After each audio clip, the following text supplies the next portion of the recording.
Hello बच्चों, good morning. Class 4th, कैसे हो आप सब?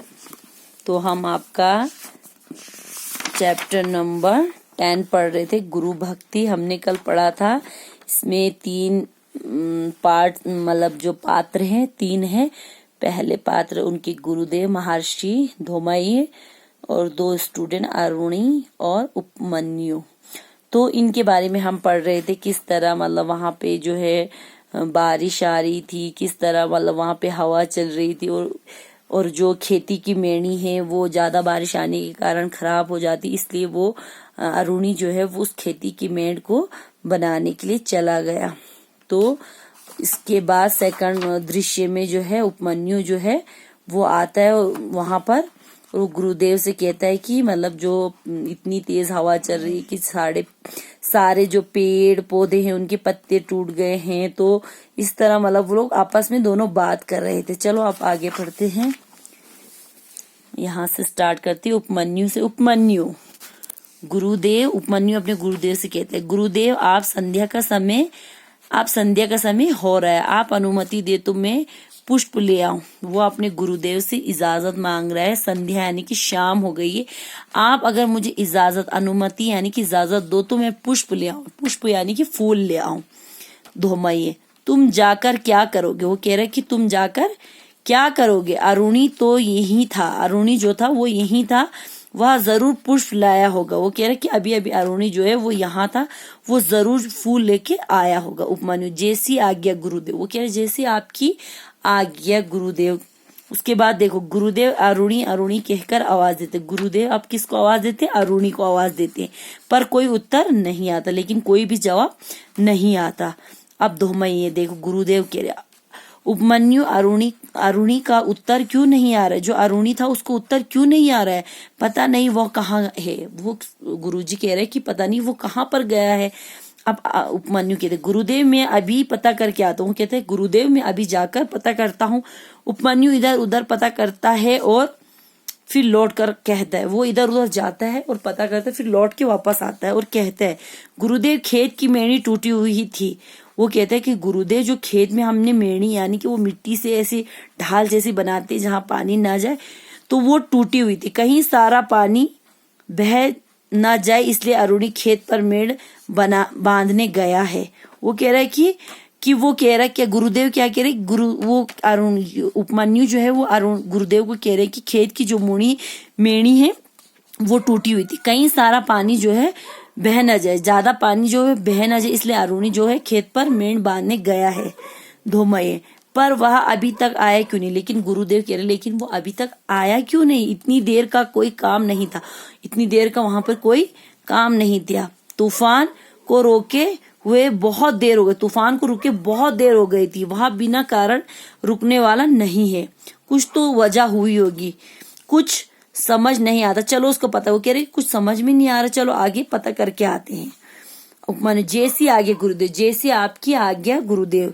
गुरु शिष्य दोनों अरुणी का पता लगाने के लिए खेत की तरफ, दोनों जो गुरु चेले हैं वो अरुणी का पता करने के लिए खेत की तरफ जाते। अब देखो, पहला दृश्य हमने पढ़ा, सेकंड, अब थर्ड, तीसरा दृश्य। खेतों में चारों तरफ पानी, कहीं कुछ नहीं सूझ रहा है। खेतों में क्या है? चारों तरफ पानी है, ये देखो, कहीं पर कुछ समझ नहीं आ रहा है। धोमाइए, उपमन्यु कहते हैं हाँ गुरुदेव। धोमाइए, पुत्र ऐसी अंधेरी रात में तो कहीं हाथ को हाथ नहीं सूझता। वो क्या कह रहे हैं कि मतलब ऐसी अंधेरी रात में हाथ, वो क्या कह रहे कि हाथ को हाथ नहीं सूझता, यानी कि कुछ भी दिखाई नहीं दे रहा है। जरा जोर से आवाज दो जिससे पता चले कि अरुणी किस दिशा है। वो कह रहे कि जरा जोर से आवाज दो, वो किस दिशा में कहाँ है पता चले। उपमन्यु जोर से आवाज देता है, अरुणी अरुणी। गुरुदेव इधर से तो कोई आवाज नहीं है। वो कह रहे गुरुदेव यहाँ से तो कोई आवाज नहीं आ रही है। देखो यहाँ पे वो आवाज दे रहा है। तो आगे पढ़ते हैं बच्चों। धोमाइए, आओ उधर चलकर आवाज देते। वो कहते आओ हम उधर चलकर आवाज, थोड़ा हटकर महर्षि स्वयं आवाज दे। थोड़े आगे जाके वो हटे और खुद आवाज देने लगे। धोमाइए, अरुणी अरुणी पुत्र किधर हो? मुझे कोई संकेत दो। कह रहे कि अरुणी अरुणी बेटा तुम किधर हो? मुझे कोई संकेत यानी कि इशारा दो। अरुणी दबी सी आवाज में, गुरुदेव मैं यहाँ हूँ। तभी अरुणी धीरे से दबी अपनी आवाज में कहते गुरुदेव मैं यहाँ हूँ। कहता हुआ रुक जाता है, कहता कहते वो रुक जाता है। धोमई, ये अरुणी की आवाज है, पीछे वाले खेत में आती प्रतीत हो रही है, आओ जल्दी चले उपमन्यु। धोमई कहते कि ये जरूर अरुणी की आवाज है, पीछे वाले खेत से आती प्रतीत हो रही है, मतलब मुझे लग रहा है कि पीछे वाले खेत से आवाज आ रही है, आओ जल्दी चलते हैं, उपमन्यु को कहते। दोनों पीछे वाले खेत पर पहुंचे, दोनों कहाँ जाते, पीछे वाले खेत पर पहुंचते। धोमई आवाज लगाते, अरुणी तुम कहाँ हो, फिर गुरु आवाज देते, अरुणी तुम कहाँ हो। अचानक उन दोनों की दृष्टि मेड़ पर लेटे अरुणी पर पड़ती। अब देखो अचानक उसकी दृष्टि कहाँ पड़ती, देखो ये मेड़ पे, यानी कि खेत में ज्यादा पानी ना घुसे, वो ऐसे मेड़ के रास्ते में सोया हुआ है।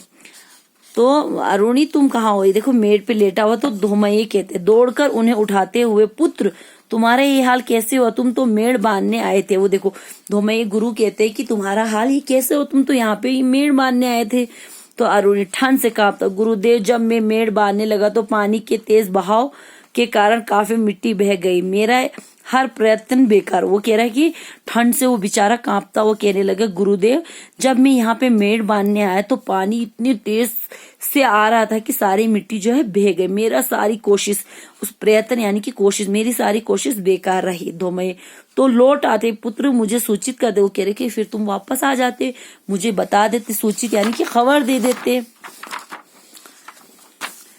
अरुणी कहता है फिर मैंने सोचा आश्रम जाकर ये खबर देने तक तो खेत की सारी मिट्टी बह जाएगी, इससे कितना नुकसान होगा, इसलिए पानी के बहाव को रोकने के लिए मैं स्वयं मेड़ बन के लेट गया। देखो अब वो कहने लगे कि अगर मैं वापस आता तो आश्रम में ये खबर देने के लिए मैं वापस आता तो सारी मिट्टी जो है वो बह जाती, तो कितना नुकसान हो जाता, इसलिए मैं खुद जो है पानी के बहाव के पास लेट गया और मेड़ बन गया। धोमय, पुत्र पानी में लगातार लेटे रहने से तुम्हें अगर कुछ हो जाता तो, उसका गुरु कहता है अगर बेटे पानी में इतने लगातार तुम जिस तरह बैठे हो, अगर तुम्हें कुछ हो जाता तो। अरुणी कहते गुरु सेवा शिष्य का परम धर्म है। वो कह रहा है कि गुरु की सेवा करना जो है वो शिष्य जो स्टूडेंट है उसका परम धर्म है, यानी कि पहला धर्म है।